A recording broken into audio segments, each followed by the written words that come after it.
who's raising him along with Ali and other children as well. And Abu Talib himself is poor. And marriage requires money.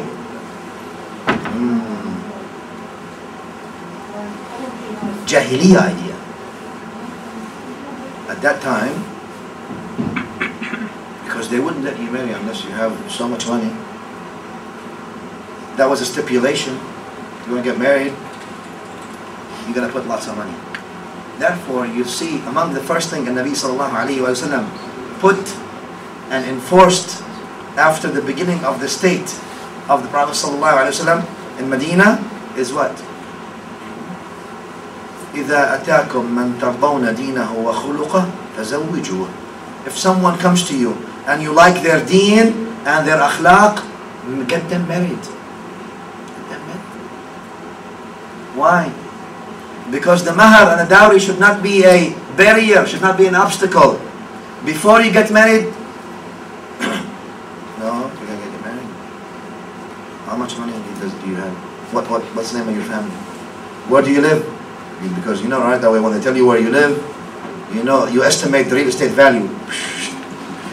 Oh, they live in that area. No. But oh, they live in that area. Okay, good. Let's move on to the next question. What kind of car do you have? What does your father do? Factory or what? No, everything's interesting. What degrees? Where are we going to make the wedding? In the Hilton or the Marriott? The Intercontinental, I heard they have really nice halls. So we put stipulations over stipulations over stipulations. And then we leave our youngsters, the females and the males get older and they are alone and single.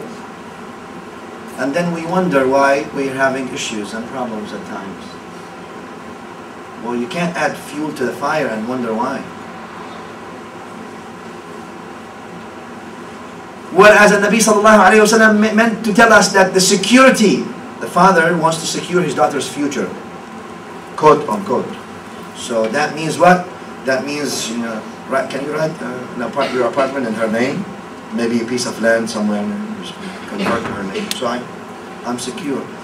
Where Nabi sallallahu alayhi wa sallam is trying to tell us that the security is in the deen and the akhlaq of that person. That's the only security. You could marry the richest, male or female, vice versa, and the most educated, supposedly. In educated, I mean vocational training, because their education is very rare nowadays, but vocational training is not. And people get to be doctors or engineers, that's not an education, that's a vocational training. Because education means a well-rounded education. Therefore, many of the elderly are very educated, though they may not have vocational training as physicians. You choose, oh, I want her, number one, to be beautiful. Great. So what's beauty to you? Well, let's not go into descriptions. But anyway, I want this list. But what we don't realize is that after a while, beauty fades. The external beauty fades, and the internal beauty remains. Then the internal beauty shines on the external beauty and makes everything beautiful.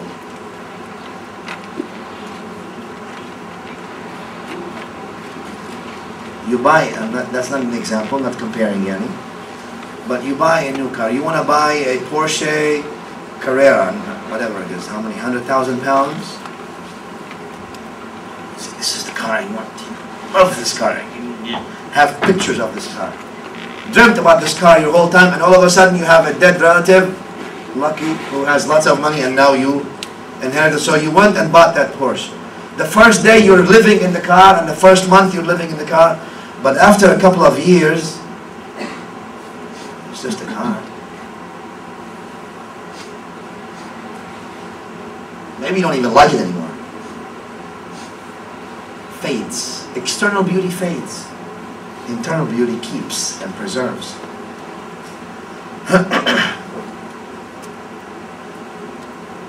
So let's keep these ideas when we talk about marriage, whether we are parents, mothers, or fathers, or members of the society, to encourage marriage, facilitate marriage, make marriage easy, not difficult.